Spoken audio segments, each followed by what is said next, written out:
আমাদের সংবিধানে যা আছে সেটা হলো সংসদ সদস্য শপথ গ্রহণের বিষয়টা আছে এবং আপনি দেখবেন যখন শপথ পড়ানো হয় তখনও সিইসি এটা রেফার করেছেন আর্টিকেল 48 অনুসারে শপথ গ্রহণ করা হলো। কিন্তু ওই অন্য একটা যে শপথ সংবিধান পরিষদ, এটা তো আমি আগেও বলেছি যে ওই পেপারসের কোনো লিগ্যাল ভিত্তি নাই এবং সেই হিসাবে ওই শপথেরও কোনো আইনগত ভিত্তি নাই। কিন্তু এগুলো কেন করা হয়েছে? কারণ হলো যে যখন ঐক্যমতের সভা হচ্ছিল তখন কিন্তু আপনি জানেন যে সংস্কারের অনেক বিষয়ে বিএনপি দ্বিমত পোষণ করেছে এবং একসময় এটা ক্লোজ হচ্ছিল না। তখন তারা রাজি হলো যে এইটা করব, আমাদের মতামত যদি দেয় তাহলে আমরা সেইভাবে করব। সেইভাবে কিন্তু সবাই রাজি হয়েছিল। কিন্তু সেইভাবে রাজি হলেও আলটিমেটলি কিন্তু যখন জুলাই সনদটা হওয়ার পরে বিএনপিও সে ব্যাপারে কথা বলে না। কারণ আপনি জানেন যে বিএনপির বড় টার্গেট ছিল নির্বাচন।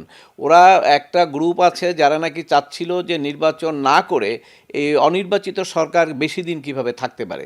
এখানে অনেক ভেস্টেড ইন্টারেস্ট ছিল, যার ফলে ওই সনদ নিয়ে একটা বিতর্ক এবং একটা বৈপরীত্য অবস্থান তৈরি করতে পারলেই সেটা সম্ভব এবং সেটার জন্যই চেষ্টা করা হয়েছিল। কিন্তু বিএনপি খুব ধৈর্যের সঙ্গে এবং বুদ্ধিমত্তার সাথে সবগুলো এড়িয়ে গেছেন এবং কথা বলেন নাই।